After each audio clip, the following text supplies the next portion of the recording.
Good evening and welcome to Alan's Italy. Thank you very much for tuning in tonight.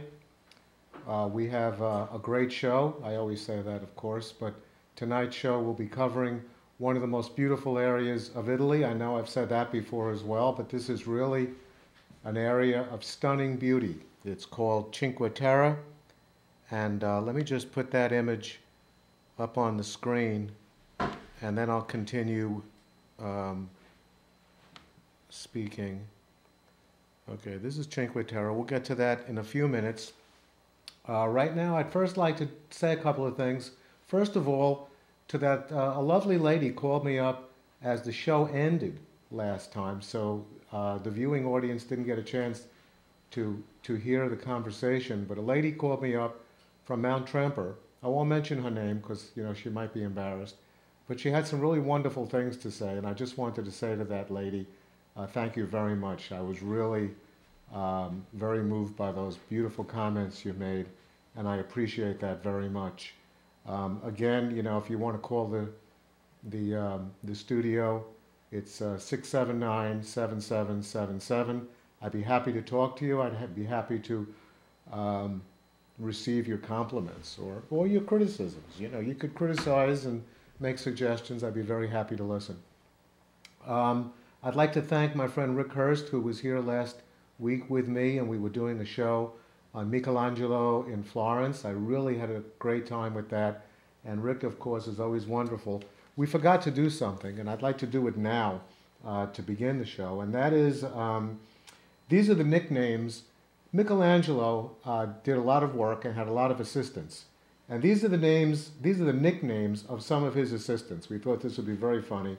So here are some of his assistants: the Stick, the Basket, the Little Liar. I don't know if there was a big liar in there, but there was a little liar. The Dolt, the Oddball, Thorny, Knobby, Lefty, Stumpy, Gloomy. Sounds like the Seven Dwarfs. The Fly, the Chicken, the Goose, the Horse, the Cat, the Porcupine, and the Woodpecker.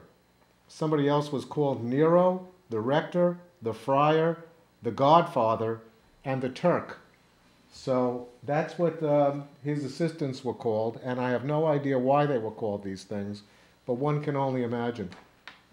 This was a really interesting week for me because I called Italy 3 times, actually 4 times from my home for a variety of reasons, one of which was to speak with my friend Lydia, whose mom is not well, and I called to find out how she's doing. So that was not, it was nice hearing Lydia's voice, but it was, and her mother is doing better.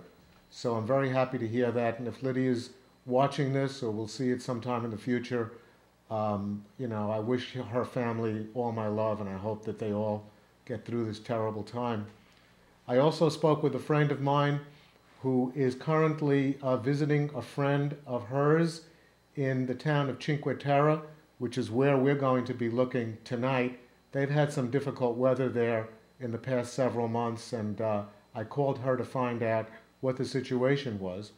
And I called the hotel that I stay in Florence because a friend of mine would like a room, and I wanted to see if I can get them the best possible rate and the best possible room. And then I called my friend Luca because I got this brainstorm that I would like to speak with Luca on the air tonight. And I called him and asked if I could and if he'd be home, and he said yes, he'll be at home tonight. Now it's about 5:10 Woodstock time, Eastern Standard Time, and it's 11:10 in Florence. Actually, he lives in Figline Valdarno, and I'd like to show you, this is Luca, and as I'm talking to him, I would like, you could look at his visage. That's Luca in his town of Figline Valdarno, and I am now going to call him. So I need to go through quite a lot of work here because to make a phone call to Italy takes a lot of work. So bear with me here a moment.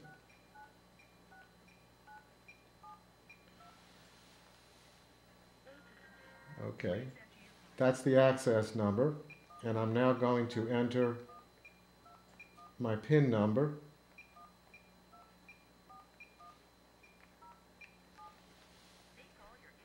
Okay, we don't have to listen to that. I can just now dial the number for Luca in Italy. This is actually his cell phone, which actually costs more money than making a call to a landline, but I think I made that. I hope that works. Hope it works. We'll see. Your card has 784 minutes remaining. You have 31 minutes See the difference? of call time for the international number you dialed. You can buy, check balance and rates at att.com/prepaid card. Unintended advertisement. They always throw that in. Let's see what happens.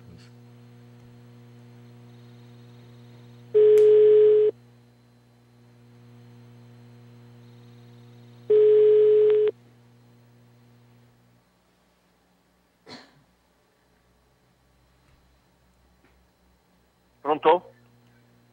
Luca? Sì, Alan. Buonasera. Buonasera. Come va? Ciao. Come va? Bene, bene, grazie. Bene. E tu? Bene, così, così. Così. Hey, well, I'm not finished yet.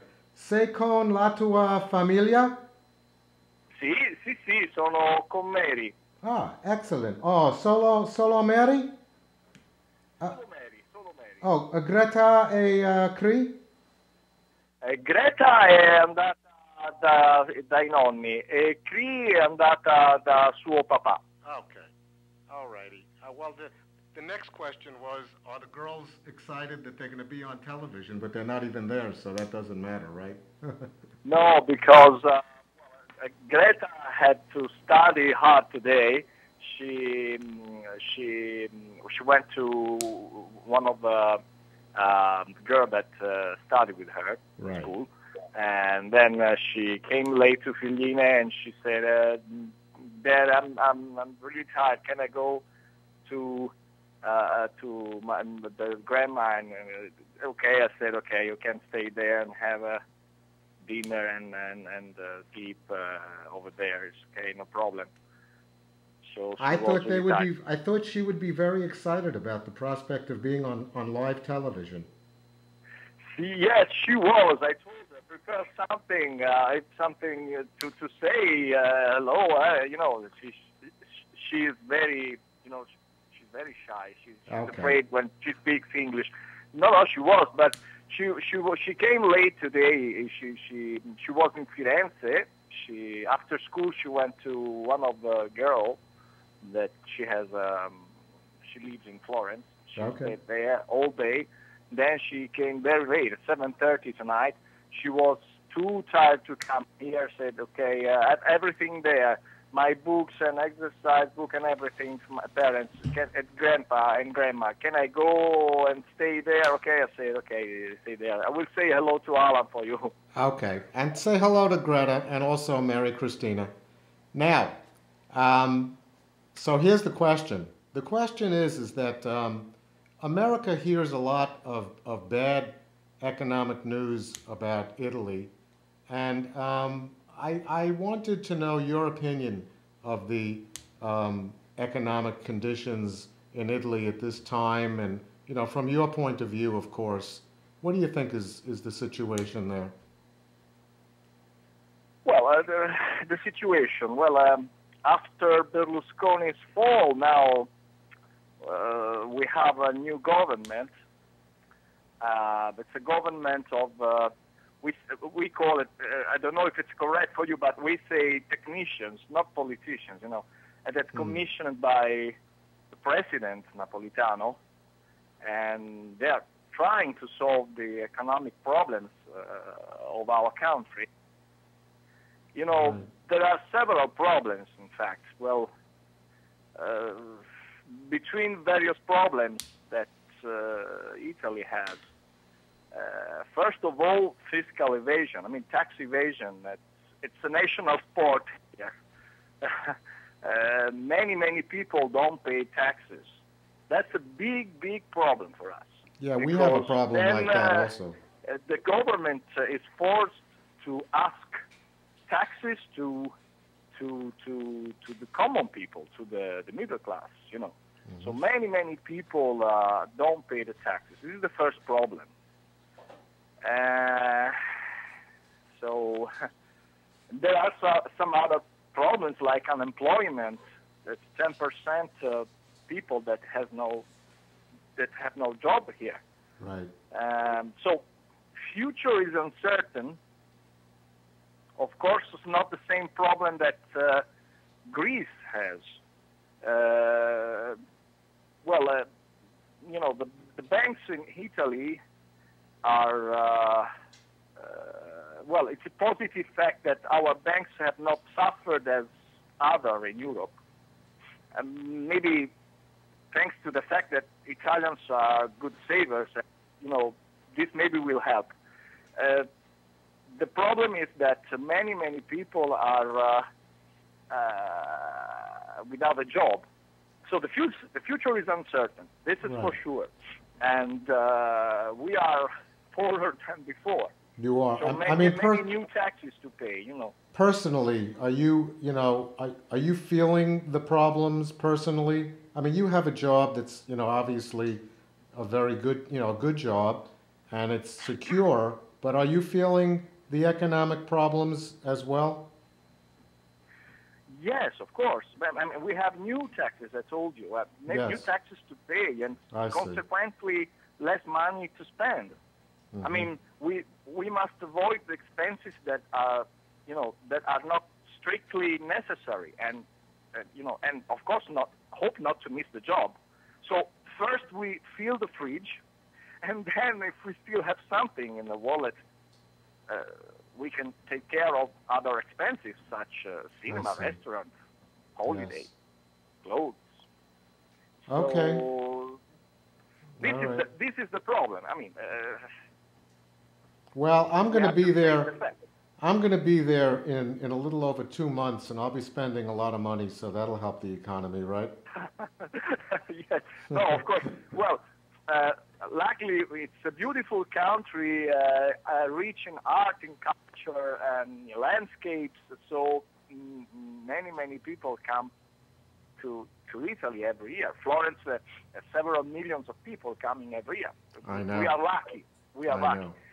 But I know that. There are so many problems. The taxes, first of all, you know, the new government, recovered something like 13 billion euros in 2 months. So too many people don't pay taxes.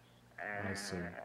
You know, then the social inequality is another problem. But who's not paying taxes? Are the wealthy people not paying taxes? Is it the wealthy people? The wealthy people that don't pay taxes. They hide that money in abroad, out of Italy. Swiss bank accounts. Beg your pardon? Swiss bank accounts. Swiss banks, for example. Yes. Yes. Yeah, like I won't mention Caribbean. names. I won't mention names about some of the politicians in this country, but we have the same problem. Listen, I'm gonna say goodbye now, but I'd like to first say that on a personal note, thank you very much for talking with us tonight. And You're welcome. I need to speak with you during the week, so I'll call you during the week because I did some research on that new hotel, you know, the Villa Palagina. Uh-huh. So I need to speak with you about that, but I'll call you sometime during the week. Okay, Alan. No problem. Okay. So thank you very much. Buonanotte. And Buonanotte. And please send my love to Mary. Okay. Okay, Thank Luca. You, Alan. Bye. Thank you. Bye. Thank you. Thank you. All right. So that worked. Whenever anything works related to the phones, I'm really always surprised. So that was my friend Luca. This is a picture of him that was taken by us when we visited him. I believe, I don't think this was the last time we visited Luca. I think this was 2 times ago.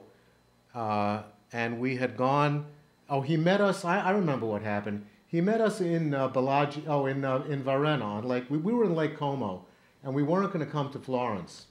I made the decision not to go to Florence, but to stay in the north. So we went to Venice and the Dolomites, which is the mountains, and also to Lake Como. And I asked him to come and meet us in Lake Como, and he did. He came up. He took a long drive. I think it was about 7 hours, and he met us in Lake Como. And this is a picture of Luca. But the four of us had gone to Bellagio to visit the Villa Serbellini. So this is a picture of Luca in there. And now I guess we're ready to move on to tonight's show. So we're going to take a look at an area of Italy known as Cinque Terre, which is translated into the five lands. And Cinque Terre has been around since Roman times. And one of the towns has been around since, actually two of them. One of the towns, Manarola and Corniglia. The five towns you can see well, you can't see it right here. Let me show you first where it's located. It's right over here. See, this is the Italian Riviera, right here. Where you see Genoa, that's the middle of the Italian Riviera. It goes all the way around here, not quite as far as Pisa. And this next picture will actually give you a better shot of that. This is the Cinque Terre right here. These are the five towns. Riomaggiore, Manarola, Corniglia, Vernazza, and Monterosso al Mare. And this is the town north of it, Levanto, and down here, Portovere. These are the five towns plus the two extra towns that I'm going to be looking at tonight. And this is, this is the Cinque Terre. It's a national park, an Italian national park. And as you can see, it's in the Emilia-Romagna area. And the rest of the Riviera is actually in an area known as Liguria. As you go up here towards Santa Margherita and Portofino and Genoa and Sanremo. Now, when we went there several years ago, we went during the month of January, and we tried to get a room. They have different types of accommodations. One of the accommodations are simply rooms, which we don't like to just stay in a place that rents rooms. We like to stay in a place that gives us the full service of a hotel. So we have a front desk, and we have a lobby, and lounges and restaurants just in case we don't feel like going out. And most of the places that just have rooms just give you the rooms with nothing else. So we wanted to stay in a hotel, and there weren't many open in January. So we decided to stay in this area right here. This town is the town of La Spezia. This is a town which is about a 30-minute train ride from Riomaggiore. So what we did was we drove into La Spezia and then took the train to Riomaggiore and then switched to another train, which is a very local train that takes you to all of the five towns. And you could also get to the five towns by taking a roadway, but I was told that it's not a great idea to drive along this road because where you have to park is very far from the towns themselves. Or you could take boats in season, certainly not in January, but in the warmer weather, I believe in the summer weather, you could take ferries from one town to the other, which is probably quite beautiful.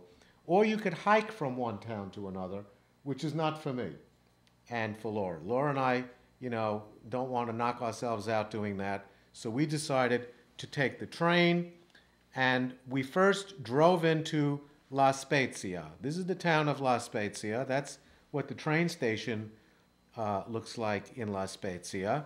But we drove in, and we were driving through this town and got lost, as usually happens. This is before we were able to use a GPS. Now we'd use a GPS, and that would help tremendously. But in those days, we didn't have that, and we were completely lost. And somebody apparently told us, if you look at this picture, this is La Spezia.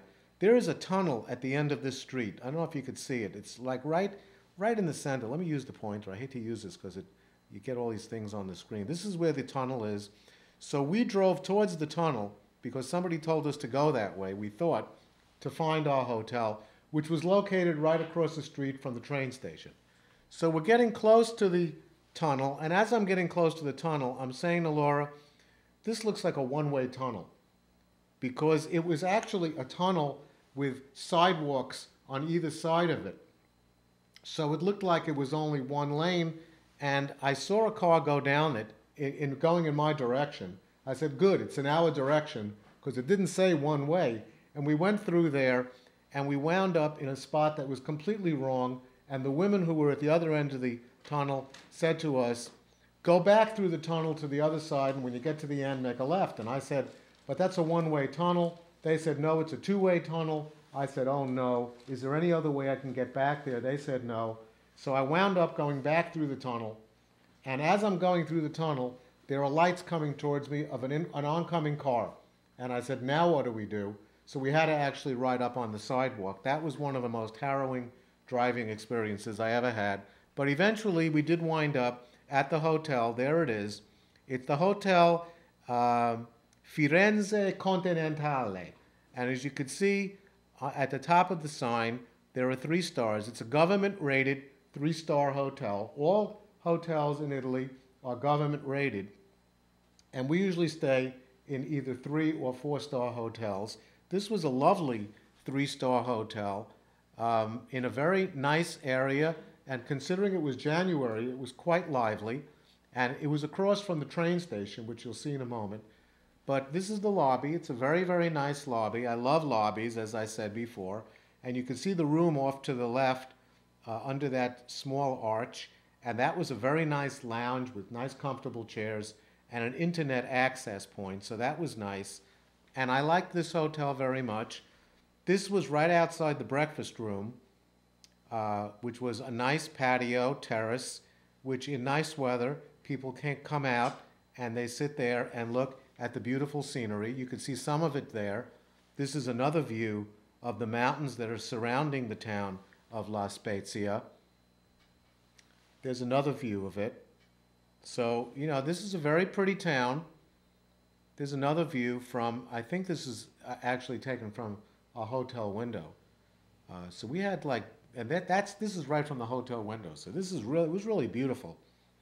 We may have had a balcony. I don't really recall, but it was a very pretty town. It wasn't staying in the Cinque Terre area, but it was staying on the outskirts, which was very nice. There's one more view of the surrounding area, and these are some views of the town. I like towns that are lively. I do not like dead towns where after, you know, before dinner and after dinner you walk around and there's nothing to, you know, there's just no excitement. I like the excitement. I don't like towns that are like very crowded, but I do like a little excitement. And they had some very nice towns with some stores, and we went in and out of the stores, and you know, the people watching was lovely. We sat at a cafe and we had some cappuccino, and we ate dinner 2 nights in the town. It had a very nice Duomo. The Duomo is another name for cathedral in Italy. And you can see that this is a very lively street with the lights from, you know, this is right after the holiday season, so they had some nice lights there, and very thriving shopping area. Now, this is the train station, so when we left the hotel, we went across the street, that was very good, to this train station. And the train station, got on that train. You could see that if you remember some of the previous shows, when I showed you what a Eurostar looks like, this is obviously not a Eurostar. This is a slow train that pretty much just takes you on very local stops. So that's what that train was all about. And it wasn't much. It's not much of a train, but it does serve the purpose of taking you where you want to go. And this is the La Spezia train station, La Spezia Centrale, which means that there could have been also other train stations in the town. Centrale means center, so that's the one in the center. And we took the train about 20 minutes, and we wound up at our first stop. The first town in the Cinque Terre is the town of Riomaggiore, which dates from 1239. And as most of the towns on the Cinque Terre, they had problems with pirates that used to ride up and down the coast and attack the towns. So they used to warn each other, and the population of this area kind of decreased at this time because it was wide open to attacks by pirates. Later, it became a more stable fishing village area, and of course, in the second half of the 20th century, it became very popular tourist area. And you'll see why in just a few moments. When you leave the train station, you immediately come to some really evocative scenes. This is one of them. This is walking down the main street of Riomaggiore, and you can see that it's quite empty. You know, this is probably like 10 a.m. or 11 a.m. on a weekday morning in the middle of January, so there isn't much going on. But it's very pretty. The streets are very interesting. The streets remind me very much of the streets in Lake Como, some of the Lake Como towns. Here's another street. And as you can see, narrow, just like many of the places that we have been. Laura is a big proponent of taking pictures of doors, and she's taken some extraordinary doors. I love this one. This is an amazing door. And we had a little lunch in this town. There's the salad. Usually, as I said, for lunches, we usually try to get by with just a salad. So we had a salad, and you could see that I don't think we had wine here. You could see that this is Coca-Cola Light, which is Laura's. I don't drink Coca-Cola because of the caffeine, but that's Laura's Coke, and I had water. I'm seated on the right side over there.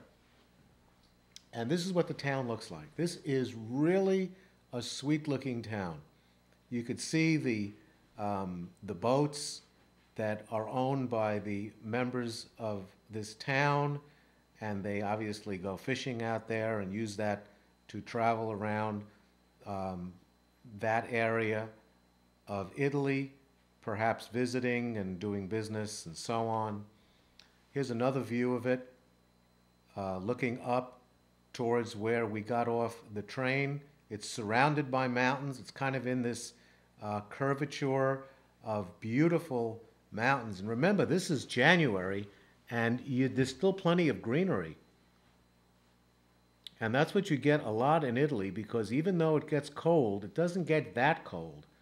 And the landscape is always very beautiful. And this is, as you could see, the town of Riomaggiore is a very, very beautiful town. Here's another view of it from the top, looking kind of down into the town. And you could see that it's in that curve, and out in the distance is the Mediterranean Sea with a beautiful sky behind it. And this is the view that people have from their windows and their balconies. So that's quite beautiful. This is another view of the town. And you can see off on the right side the autostrada. I believe there is an autostrada that goes by, not just a local road, but an autostrada. And that's what it would have looked like, you know, if you wanted to go from town to town using the main road, which we did not do. We parked the car at La Spezia, and we pretty much left the car there for the next 2 days. This is another view of Riomaggiore down by the dock.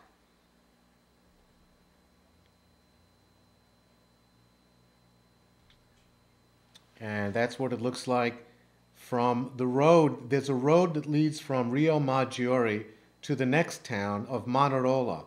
And we started walking down that way, and this is what it looks like. So if people were hiking from Riomaggiore to Manarola, this is one of the sights they would see as they were leaving Riomaggiore. And this is quite beautiful. And that's the pathway that we would have taken. We stopped when we got to a certain point, and you could almost see the gate. No, I'm not sure if that's the gate, but there was a gate with a sign on it, which I could understand to mean that the road was closed. They had had storms and apparently mudslides, and the hiking trail from Riomaggiore to Manarola was closed. So we did not even attempt that. We were going to do that. I believe that's a 30-minute hike from Riomaggiore to Manarola, which we were going to do, and then take trains for the rest of the time. But we were thwarted. That's the direction we would have gone if we were, to take that way. But we did not, because the road was closed. This is another view of Riomaggiore, very peaceful and serene.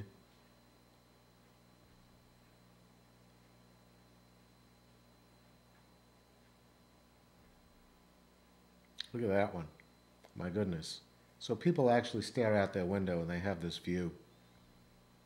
And there's a really very good view of the roadway, of the hiking trail. Do you see it right there? I hate to bring up this pointer because it brings up this, thing down there. But this is the road right here. We would have walked, and we took one picture over here looking back. But if you would walk along the roadway, this is where it would take you. Right to this point, right around to the other side, and eventually you'd wind up in the town of Manarola. Of course, this is not where you would have wound up. We wound up here because we got on the train which took us to Manarola, which was a short distance. But you would wind up in the town of Manarola, and this is an example of the train as it's pulling into the station.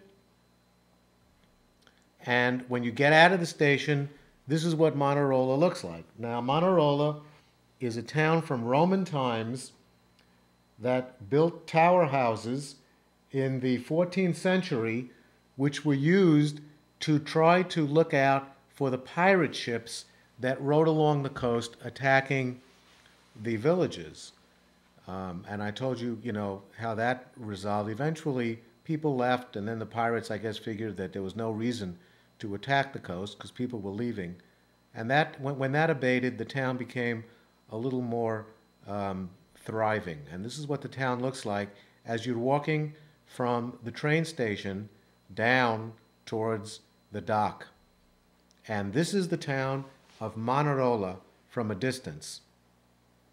And to me, this is in the top 3 of most beautiful sights I have ever seen.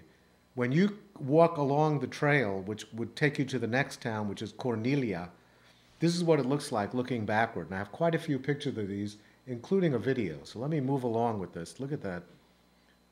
So this is what the town looks like from a distance. Quite amazing. As you get closer and looking out towards the sea, very similar to the views we had when we were in Riomaggiore. And you could see that it's a little darker. The sky is darker because a storm was moving in. It was also getting darker because it was later in the day. And this is looking at the next town from Manarola, looking at Corniglia. And there it is again, a very beautiful town. And here's the roadway, the hiking trail that goes from Manarola to Corniglia, which was also closed. We wouldn't have taken it anyway, but that would have been how we would have done that if we wanted to. Another view, look how beautiful that town is, with the houses built right into the side. This is a video. I'll let you do this video with some narration on my part. It's amazingly beautiful. Through the sky. Go back to the town. I will. Slowly.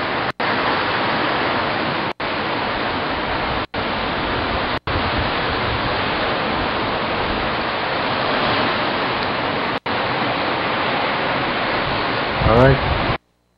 Okay, so that's what it looked like. And it wasn't very different from what I showed you in the still pictures. But this is the town. Whoops, a slight mistake here. Okay. Whenever you put a video on, the slideshow kind of moves by itself. I forgot about that. Okay, so this is the next town of Corniglia, which we did not go to. I'm sorry to say. 5 towns we did not go to this town because we were tired and just couldn't make it. And we said, we'll go tomorrow. And you never say that in Italy because you never wind up going there. But we'll come back sometime in the future. But this was the next town of Corniglia, and I took a few pictures off the internet, so the pictures are not going to be quite as good. This is what the town of Corniglia looks like. Looking at it from the distance, it's obviously a very beautiful town, and I regret not having gone there now, because it's very, very beautiful, as you could see. That's another view of it. Kind of starts, you know, high up and then goes down, and then this is the only town that is not actually, does not have its own dock on the water. That's another view of the town of Corniglia. And yet another view. I took all these off the internet, so I hope these are coming out good. But, you know, so we got on, well, actually what we did at this point was we went back to La Spezia and spent the evening, because we had been traveling that day and we were tired, and we decided that we were going to go back to La Spezia, have dinner, walk around, take it easy a little bit. We like to do that, so probably about 4 in the afternoon, we headed back towards La Spezia. Then the next day, we took a train, and the train took us to the next town of Vernazza. This was a very pretty town, and that's what it looks like. Each town is slightly different from the previous one. This is what Vernazza looks like as it pokes into the Mediterranean Sea. Look at that water in the background. Again, I took this picture off the internet because we didn't have this vantage point. I have other vantage points. And if you look in the distance, you'll see a little town right at the base of the mountain. That's the town of Monterosso al Mare, which we were going to next. So we get off the train, and this is the way you get from the train down to the dock, through this very pretty town.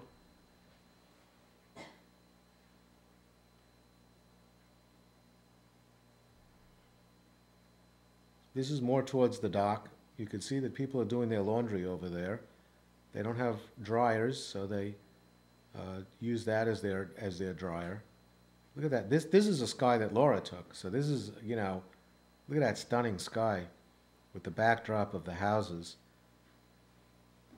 And there's, you know, a plethora of doors that Laura loves, being an artist. And here's, as we walk towards the end of the dock, looking back at the town. Look at that view of the town of Vernazza. Well, here we met a fellow who was a native of Vernazza, who gave us recommendations on a place to eat, which was very helpful.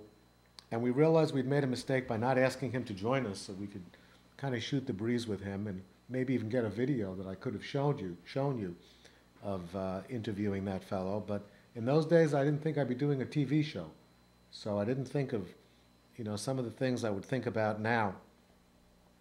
This is the restaurant he recommended, which was fabulous. We went in there and had some pasta and salad, and it was a wonderful place, and very, very pretty on the outside, just as pretty on the inside, although I don't have a picture of that. And this is the town of Vernazza as you walk around. Few more people. This is a more thriving town. Even though, again, it was the middle of January, there was still quite a few people kind of walking around, and that's always nice to see. Is this a video? Yes, it is. Okay, here's another video. Vernazza, Cinque Terre town. Laura is now showing you what Monterosso looks like from this distance.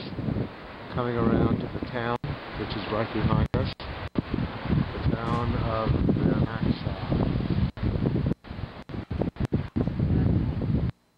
Okay, and I did that same thing again. It moved itself to the next one, but that's okay. So that's what it looked like through the video. You don't get much more from the video that, you know, we got from the pictures, but the videos are always nice. And I'm going back to Italy in 2.5 months, and I intend to take a lot more videos. With this time, the thought in mind that I have a TV show that I could show people some of the great videos. So we'll be taking some great videos, hopefully, this next time with some interviews. Look at these pictures of sunset. Now, why was the sun setting? Oh, I think we went to Monterosso al Mare first and then went back to Vernazza. That could have been it. So that's why we got a little bit of a sunset here. And that's, one of the pictures of the coastline, looking towards our next destination of Monterosso.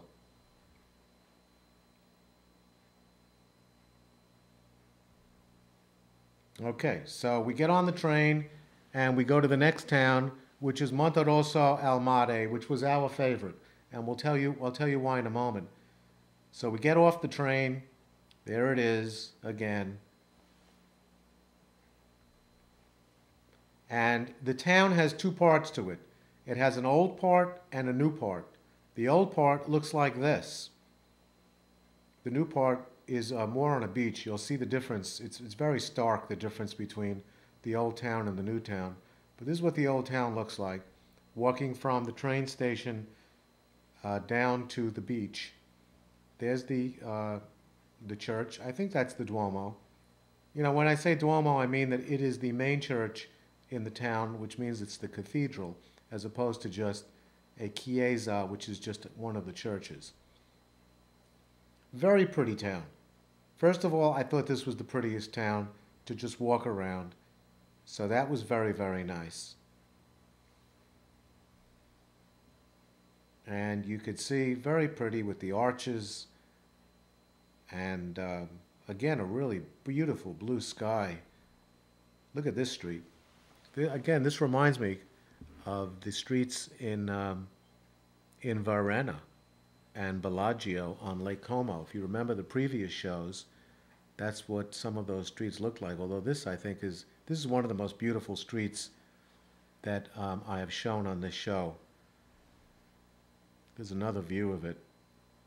And notice they have benches along the side, so the commune or the municipality is very, you know, keeps a very beautiful town. Look how immaculate it is with beautiful benches and trees. You know, again, this is the middle of January and you have all this greenery around. That's what you get in Italy because it wasn't that cold. Here's another view of the old town.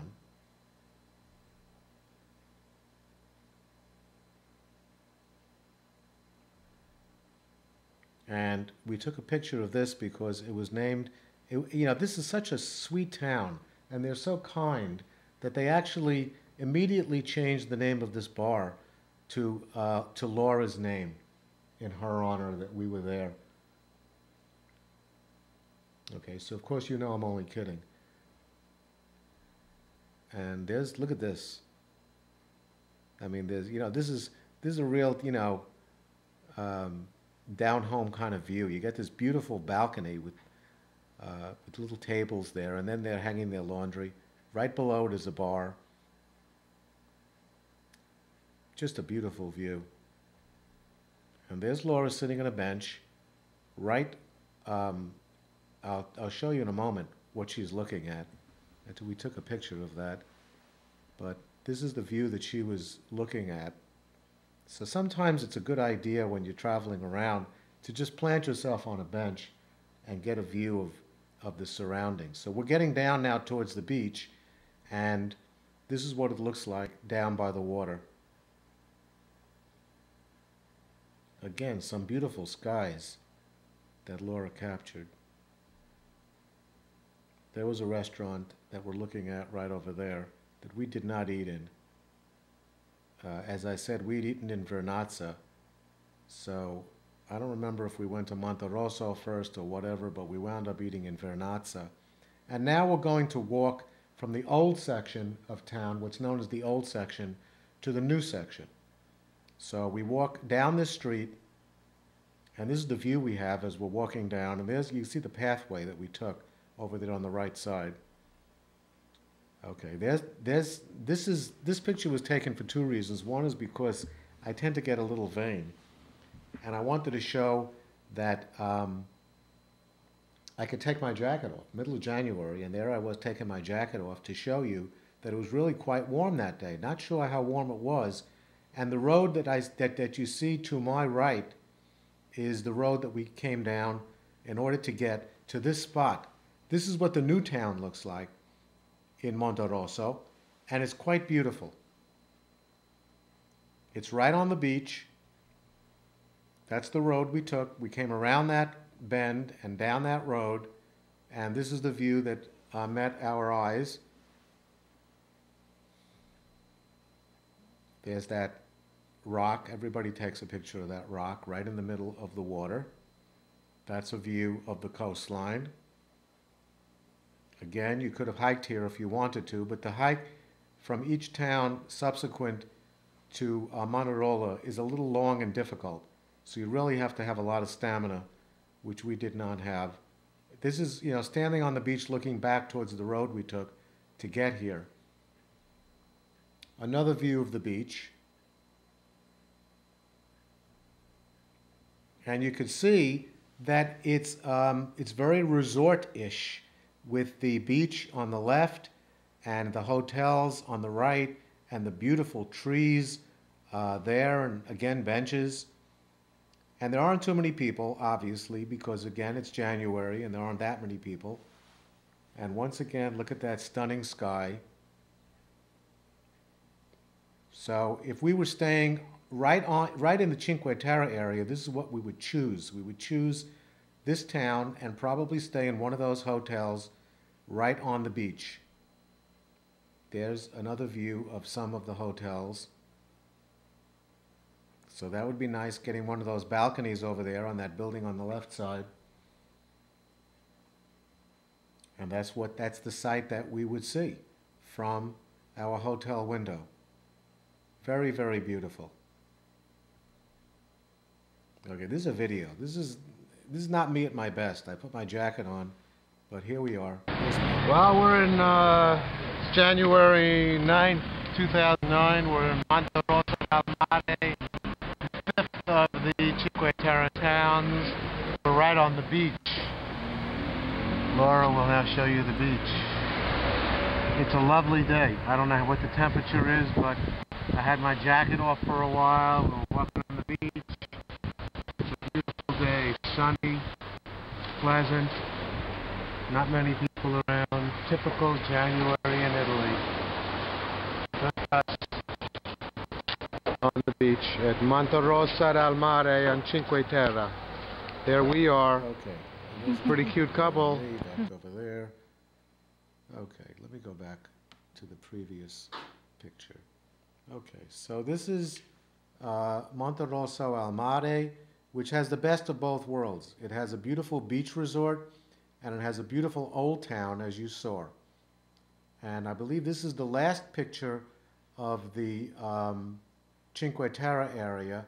I wanted to also show you what the two towns look like of Levanto to the north and Portovere to the south. We did not do this, so I took these again off the internet.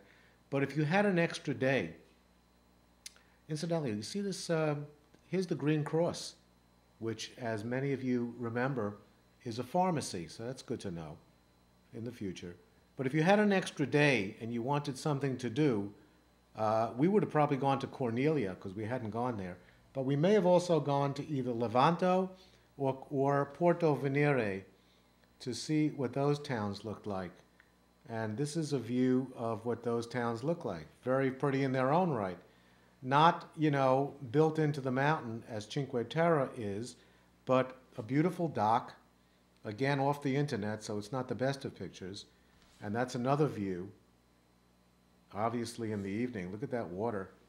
So even though this is off the internet, I hope that's coming through as being as beautiful to you as it looks to me right now. Another view. And I honestly don't remember if this is Portovere or Levanto, but I think it's I think I started with Levanto and went down to Portovere. And that's another view. So those are two very pretty towns, and you could obviously have a pretty nice time there. Okay. Now, I am sorry to say that in October of 2011, Cinque Terre experienced terrible storms. And the damage that was done was pretty horrible. I called, as I indicated, my friend who was now in La Spezia, and she told me that they're in the process of rebuilding the area, and most of the tourist areas will be up and running by the season, which is coming very soon in the springtime. But this is what it looks like, and if you have trouble seeing horrible sights, then turn away for a moment. I have some pictures of some stormy seas and some pictures of what the towns look like. So it's not it's horrible. It's a little bittersweet, this whole show tonight, because of the beauty shrouded by this, horrible storm. That's what it looked like. And that's the mud that had accumulated in the town of Vernazza, which is up to the middle of that door. So it must have been at least 3 or 4 feet high in mud. This is another view of the destruction that took place. And this is Monterosso al Mare. Look at that horrible, horrible scene. Washing down from the mountains onto the beautiful beaches. This is really horrific. But they're in the process of rebuilding. I got off the internet some information about that. Look at the destruction that storm caused. This was a restaurant at one time, but it's now, of course, in ruins. So that's pretty sad. And I'm sorry to have shown you that, but I did want to show you what nature's fury can do to a really idyllic location. So after the day is over, we came back to La Spezia, and this is the hotel, view from the hotel, as night is falling on Cinque Terre. So that is tonight's show, and I'd like to thank you very much for watching, and I look forward to seeing you next week for another episode of Alan's Italy. So buonanotte e buona fortuna.